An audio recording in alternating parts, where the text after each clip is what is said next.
একজন হিন্দু তার কাছ থেকে ফানা চায়, কিন্তু যে মানুষ নামে কলঙ্ক নয়, মানুষ নামে সঠিক চরিত্রবান, তার বৈশিষ্ট্য আল্লাহ বলেন এদের দ্বারা দুনিয়ারও যেমন ফায়দা আছে, মৃত্যুর পরও ফায়দা আছে। এদের চরিত্র বানানোর জন্য, চরিত্রবান বানানোর জন্য আমি আল্লাহ এই কোরআন নাজিল করে দিয়েছি। সুবহানাল্লাহ। তারা কারা? তাদের তিনটা বৈশিষ্ট্য। কয়টা? জোরে বলেন না, কয়টা? কয়টা? আমার সাথে সবক নিতে হবে।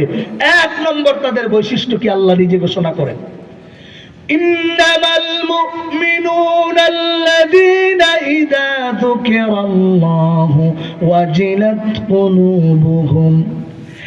এক নম্বর চরিত্রবান মানুষ, মহান চরিত্রের অধিকারী ওই লোকগুলাই আল্লাহ যাদের ব্যাপারে প্রথম চরিত্র ঘোষণা করেছেন, যাদের ব্যাপারে, যাদের সামনে আল্লাহর যখন জিকির করা হয়, আলোচনা করা হয়, আল্লাহর বিষয়গুলা যখন সামনে আসে, দ্বীন ইসলামের কথা যখন বলা হয়, কোরআনের কথা যখন বলা হয়, ওয়াজিলাত কুলুবুহুম, তাদের অন্তর আল্লাহর প্রেম আর মহব্বতে আসক্ত হয়ে যায়। সুবহানাল্লাহ। হয় কি হয়? এই যে মাহফিলে আসলে আমাদের একরকম থাকে, মাহফিলে আসলে ইমানের ব্যাটারির চার্জটা পাওয়ারফুল হয়ে যায়। কি ভাই, ঠিক কিনা? চার্জ না থাকলে কি হয়? চার্জ, পাওয়ার ব্যাংক চেনেননি? পাওয়ার ব্যাংক, এই পাওয়ার ব্যাংক চার্জ থাকলে আপনার মোবাইলে যেটাতে চার্জ নাই, ওইটাতে আপনি কি করতে পারবেন? চার্জ দিতে পারবেন। কোরআন এবং মাহফিলের আলোচনা আমাদের মাঝে আসে চার্জ দেওয়ার জন্য, ঠিক? হযরত ইমাম বুখারী আলাইহির রাহমা, ইমাম বুখারী রাহমাতুল্লাহ আলাইহি তার সহিহ বুখারীর মধ্যে কয়েকটি হাদিস এই বাবে নিয়ে এসেছেন, পড়ে আসলাম নগদ। ইমাম বুখারী আলাইহির রাহমা তিনি নিজে বলেছেন, একজন ঈমানদার তার ঈমান বাড়ে আবার কমে। কেন বাড়ে কমে? পরিস্থিতির শিকার হয়।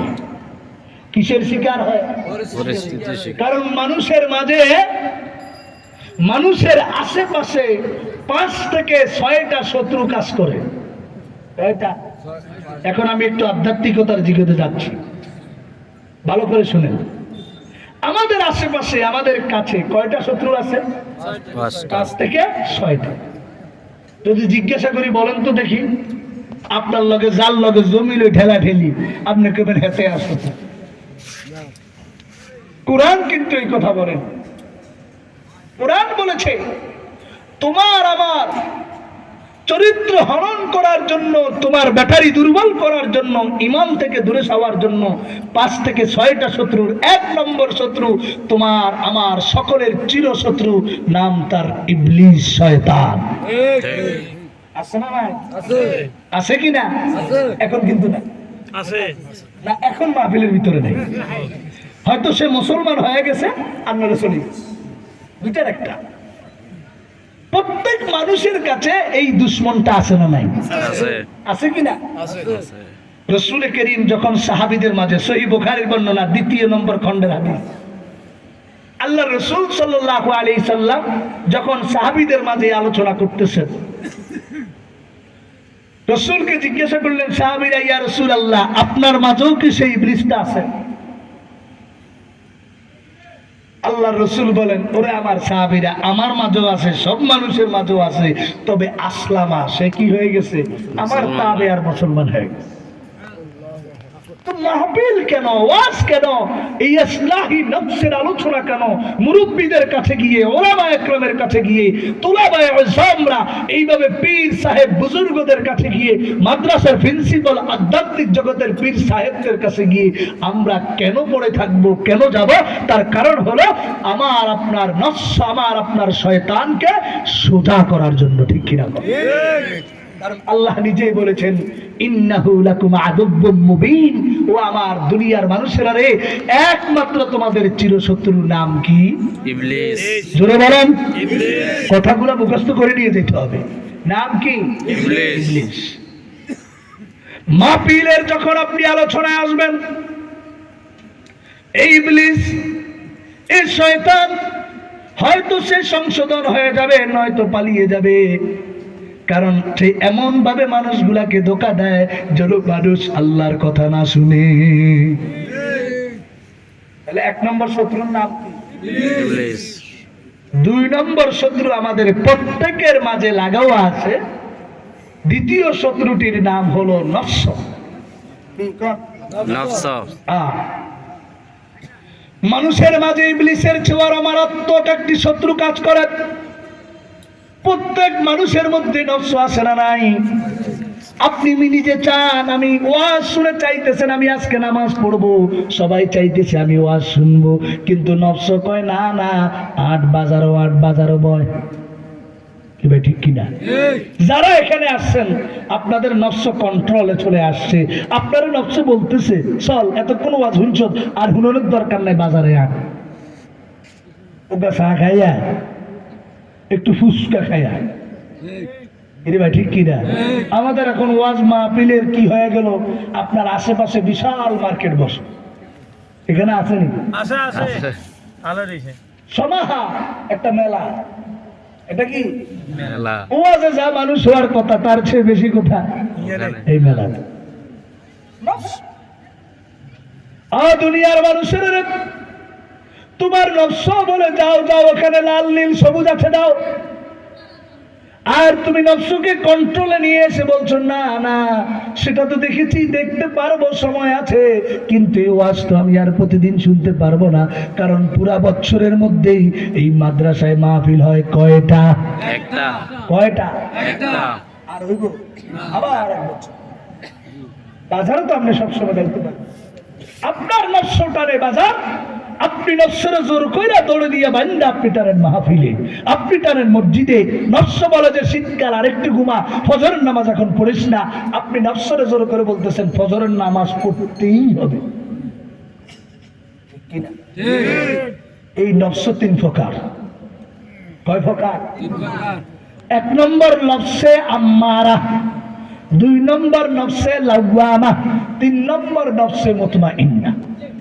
কোরআনে পুরা বর্ণনা আছে।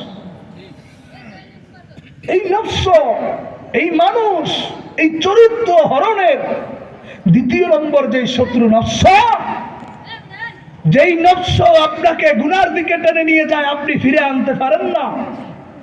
আরেক নফস হলো গুনার দিকে নিয়ে যায়, আপনি তাকে বলছেন না গুনাহ করতে পারবি না, নফসে লাওয়ামা। আরেক নফস হলো গুনাহ করার ফিকিরে আসে না, আমি আল্লাহর ইবাদত করব, এটার নাম নফসে মুতমাইন্না। সেই ব্যাপারে আল্লাহ পাক বলেন নফস কোন নফস বানাইতে হবে। قد أفلح من تزكى وذكر اسم ربه فصلى। আরে সেই ব্যক্তি তো পবিত্র হয়ে গেল, সফল হয়ে গেল, যেই ব্যক্তি নিজেকে পবিত্র বানায় নিল, নিজের নফসকে নফস মুতমাইন্না বানায় নিল, নিজের নফসকে নিজের আয়ত্তে নিয়ে আসলো, আল্লাহ পাক তাকে জান্নাতের মধ্যে ডাক দিয়ে বলেন ইয়া আইয়াতুহান নাফসুল মুতমাইন্না ইরজিই ইলা রাব্বিকি রাদিয়াতাম মারদিয়া ফাদখুলি ফি ইবাদি ওয়াদখুলি জান্নাতি। এই নফসের জন্য কি আসছে? জান্নাত। কি আসছে? জান্নাত। তাহলে নফস ঠিক করা লাগবে কি লাগবে না? লাগবে। কয়টা শত্রু গেল? 2টা। কয়টা? 2টা। আর আপনারা যদি কথা ভুলি যান তা আমি কম কেন? শত্রু কয়টা গেল? 2টা। বাকিগুলো কি একটু বলেন তো দেখি, সবাই জানা আসেনি? নাই। আমি স্মরণ করাই দিলে আপনাদের জানা হবে। 3য় নম্বর মানুষের শত্রু আশেপাশের সকলের মাঝে, এই শত্রু 3 নম্বর খারাপ পরিবেশ। আছে না নাই? হায় রে, আপনার মনে চায় আপনি সুন্দরভাবে ইসলাম মেনে চলবেন, খারাপ পরিবেশ আপনাকে ইসলাম মানতে দেয় না, আপনাকে এখান থেকে দূরে সরে নিয়ে যায়, এটাও আমাদের একটা শত্রু। আছে না ভাই? এই 3 নম্বর শত্রু। 4 নম্বর আমাদের সকলের মাঝে শত্রু আছে, আমাদের খারাপ দোস্ত বন্ধু। আছে না নাই? আপনি চান টুপি মাথায় দিবেন, আপনার দোস্ত কয় তোর বয়স হইল মাত্র 20 বছর, বেটা কি টুপি মাথার দিবি? ভাই ঠিক না? আপনি কোন ওয়াজ শুনুন, আপনার দোস্ত কয় ধরবে না, এখানে টাস খেলার মধ্যে ভয়, কি ওয়াজ শুনতে যেতি কি কয়? আপনি হুজুরের কাছে মুসাফা করতে যাইতেছেন, হাতে বড় নেতা আইতেছে রাজনীতিক, হেতার লাগে না মতো মুসাফা করে আছে না? আপনি চাইতেছেন মসজিদে গিয়ে নামাজ পড়বেন, আপনার দোস্ত বলতেছে নামাজ পরে করতে পারবি, কাজাও তো করা যায়। নাউজুবিল্লাহ। আছে না নাই? ব্যাখ্যা দিচ্ছি না, শুধু বুঝাই দিচ্ছি। তাহলে 4 নম্বর এই শত্রু আমাদের মাঝে আছে না নাই? 5 নম্বর আমাদের সকলের উল্লেখযোগ্য ব্যক্তিদের শত্রু হলো এই চেয়ার, এই গদি। এই গদিও আমার জন্য শত্রু, কারণ এই গদিকে আমি যখন অপব্যবহার করবো, এই গদি আমাকে ছাড়বে না। এই গদির কারণে মানুষ সৎ থাকলে অসৎ হয়ে যায়, ঠিক কিনা কও? এই চেয়ারের কারণে যে ঘুষখোর না, সে ঘুষখোর হয়ে যায়। এই চেয়ারের কারণে যে সুদখোর না, সে সুদখোর হয়ে যায়। চেয়ার অনেক বড় মারাত্মক অ্যাসেট, চেয়ার অনেক বড় মারাত্মক বান্দার জন্য শত্রু। এই চেয়ারে বসতে গেলে আপনার কলবকে পরিষ্কার করে বসতে হবে। এই চেয়ারকে সোজা বানাতে হলে আপনার নিজের মধ্যে আধ্যাত্মিকতার জগতের সর্বোচ্চ শিখরে বসতে হবে। তাহলে আপনি এমপি হন, মন্ত্রী হন, মেম্বার হন, চেয়ারম্যান হন, কেউ আপনাকে কোনোদিন অন্যায় করাতে পারবে না। অস্ত্র দিয়ে অস্ত্রবাজি, মামলাবাজি করতে পারবে না। চেয়ার আছে না? না আপনাদের মাঝে, আমাদের মাঝে এই পর্যন্ত আল্লাহ রাসূলের যুগ থেকে নিয়ে এই পর্যন্ত যত স্বৈর শাসক এসেছে, চেয়ারের কারণে স্বৈর শাসক হয়েছে। কথা বলেন? এই 16-17 বছরে আয়নাগর তৈরি করেছে, এই 16-17 বছরে আলেম ওলামাকে জুলুমের শিকার বানিয়েছে, ফাঁসির কাস্টে ঝুলিয়েছে। কোন অন্যায় তাদের নাই। এই চেয়ার বলেছে গদি রাখতে গেলে আলেমকে বন্দী করে নাও, আলেমকে ফাঁসিতে ঝুলাও, তোমার গদি রক্ষা হবে, ঠিক কিনা কও? হইছে? হইছে? হয় নাই। শেষমেশ নিজেরও ফাঁসির কার্যকর ঘোষণা শুনতে হয়েছে। কথা বলেন ঠিক কিনা? কথা বলেন বাস্তব কিনা? বাস্তব। কবি বলেন कैसे कैसे ताजदार बादशाह चल बसे, कैसे कैसे ताजदार बादशाह चल